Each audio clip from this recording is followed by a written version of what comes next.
as long as I can remember, I have grown up in what the world classes as post 9/11. There are justifications for what this means all around us. It becomes almost the default answer when topics such as national security, terrorism, war, and many of the other most serious and reality-shifting events that seem to constantly bombard us do bombard us. Reading any book from the political sphere from the last 20 years will almost assuredly have a section covering the events, the reactions, the emotional and turbulent time that the country was going through shortly after such a tragedy.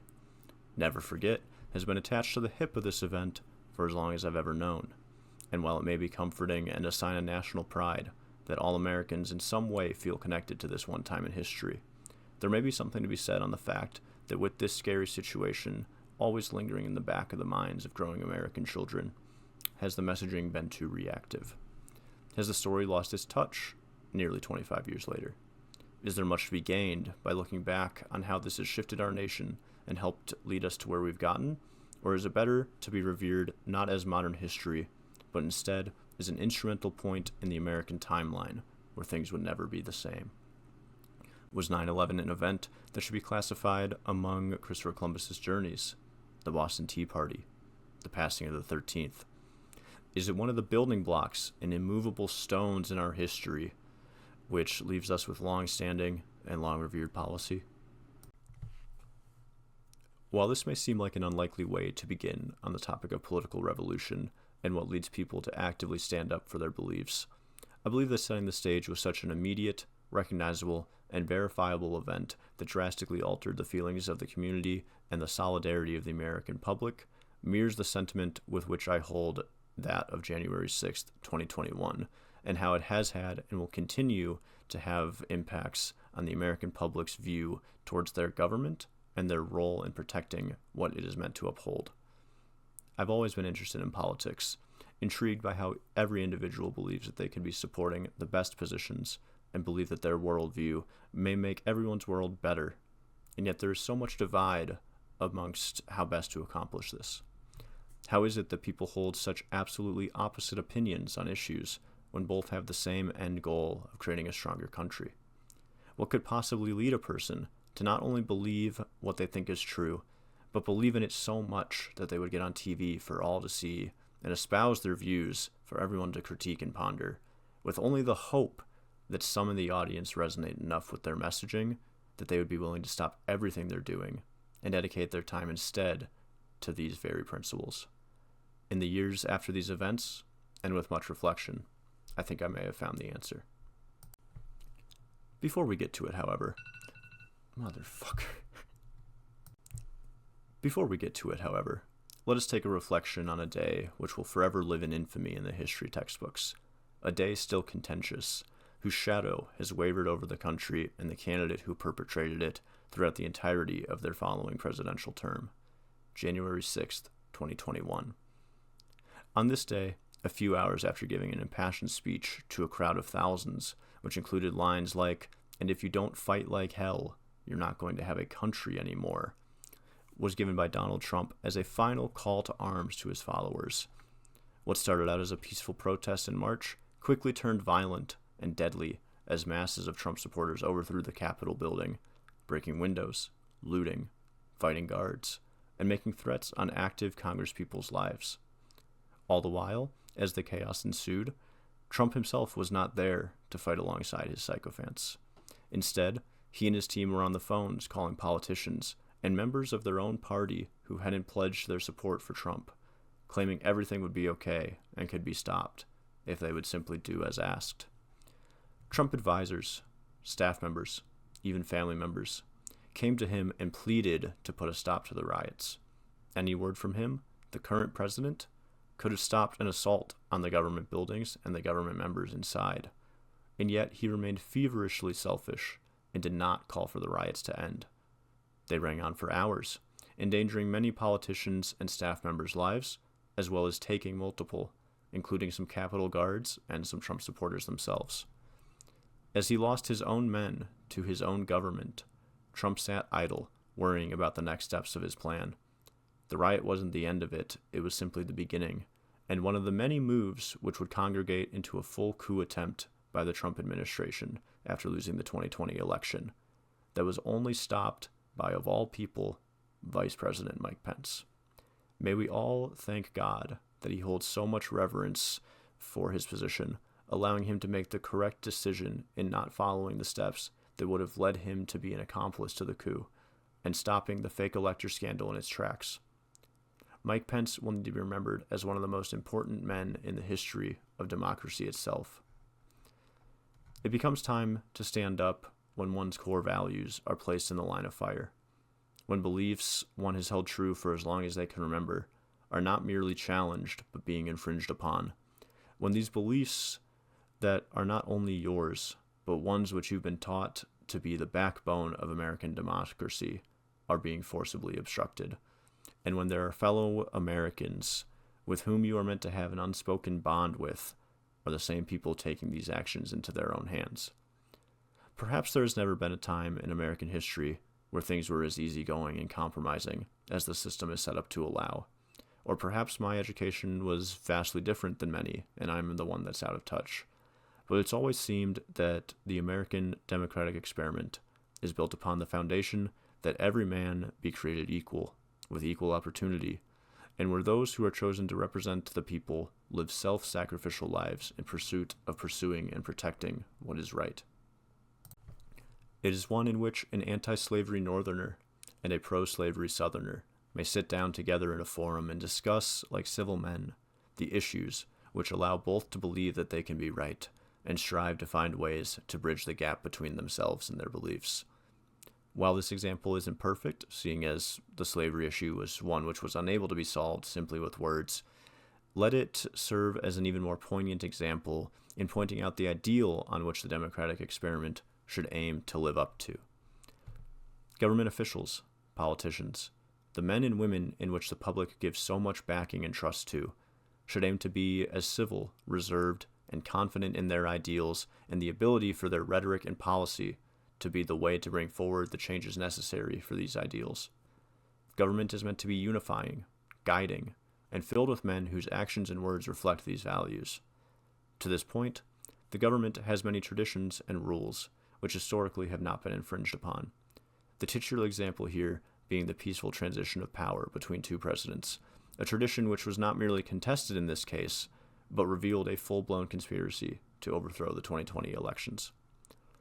When the current president and the leader of the free world so unceremoniously and so unabashedly interferes in the democratic system upon which the entire country is based upon, that was the wake-up call that I personally needed to truly understand that America was in more than just a contentious political landscape, but instead was in much more dire circumstances.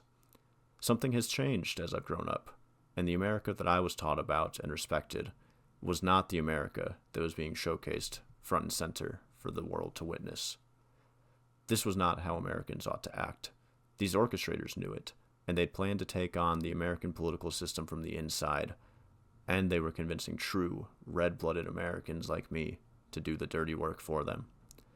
These people are not who represent America, and while it is impossible to be the case for each and every last one of their supporters, I do believe that there is more that connects us as Americans to each other than doesn't, and many of those who are currently under the spell of Trump fanaticism are simply uninformed and unable to see anything other than the propaganda that's been spewed at them for years.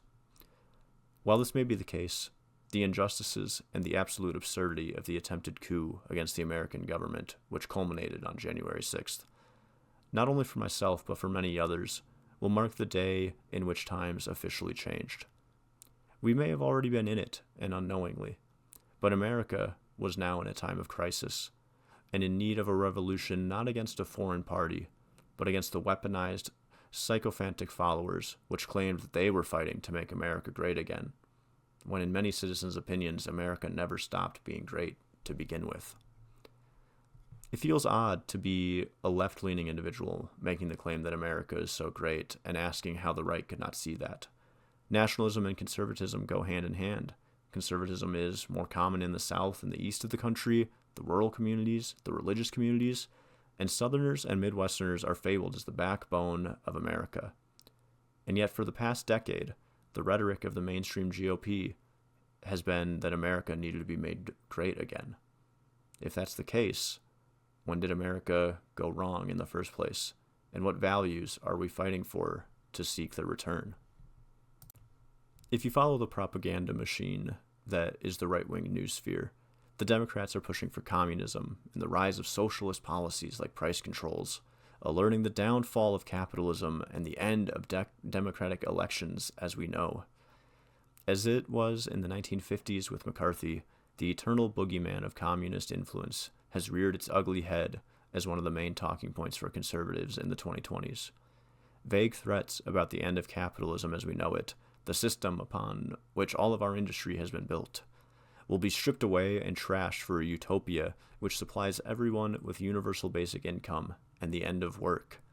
And there's even vaguer threats about the downfall of elections and how if the socialist Democrats get control of the country, there will never be another fairly held election. Even though the claim is that the last election, and at the time of writing this, the upcoming election, if Trump loses, he did lose and then did claim that it was stolen. These elections were not fair anyways, but the one that he did win was fine. This has become one of the main talking points for conservatives, and just goes to show how out of touch the entire party has become since they've moved away from traditional Democratic tradition and into whatever form of fanaticism or populism you want to claim Trumpism to be. In reality, there's an obvious section of the Democratic Party which are much more left-leaning towards socialism than the general party. The head of the DNC, Nancy Pelosi, has made explicitly clear that while socialists have a home as members of the Democratic movement, they are not representative of the party as the whole. And this is made only more clear by the fact that 2, maybe 3, maybe 4 if you really push it, seats are being held by members which claim to be part of the Democratic Socialist Party. However, when you take an objective look at the world in its post-pandemic state, I believe the U.S. has done fairly well. We've made it out alive. We're still pushing the economy. And while there are, of course, issues, there will always be issues to solve. While things may not be utopian, the America that I live in right now is a pretty great place compared to the rest of the world. And I truly believe it would not take a lot of insightful rhetoric or explanation to convince many Americans that that is the case, even if they believe in the candidate that is telling them otherwise. America may not have a perfect history, or a perfect present, or a perfect future. But what America does have is the foundations for a public who can actively engage with and change the world around them, even when it feels like all forces are against them. Use this power, and make America as great as it can be however you see fit. Let your fellow people decide whether you are right or wrong. Discuss politics with your friends. Explain how and why you see the world the way you do. And through these discussions and gained understanding about how everyone around us feels, then we can once again be an informed public that truly pushes for progress, and not one that just pushes for the sake of pushing because someone told us what to push for. The political landscape is currently one in which it seems the two parties are living in different realities, of which in both the other side is demonstrably evil and seeking to tear down everything that America has ever been. This is in stark contrast to even the 2010s, a time where it seemed both sides, while very much in contrast on many policies, and the House and the Senate were both split 50-50 for either party, politicians still had some reverence for the rule of law and the idea of consensus. Barack Obama, John McCain, Mitt Romney, and I'm sure there's countless others, but these are the prevailing figures in my head when I look back to early 2000s and 2010 politics, a time that is not so far away. And when I think of these men, it is so clear to me the distinction in the amount of respect that they carried, the amount of reverence they held for the political system, and how much better things could be from people even on the opposing side of the aisle. This respectful decorum is not only expected, but should be required. And the losing of this was the first sign of the degradation of our political ecosystem, which has gotten us to where we currently are. It is with some short historical framing of the events of January 6th, and a sampling of the concepts with which I believe should be more commonplace in our politicians and political system, that I hope that readers are able to reflect on the previous decade's political landscape and become aware that this is not the way that it has to be. It is not the way that it has always been. I'm barely old enough to know an American ecosystem that was not this way in any real sense. I don't have distinct memories to look back upon in the prior 2 decades to truly connect my claim that they were better to the reality that they were.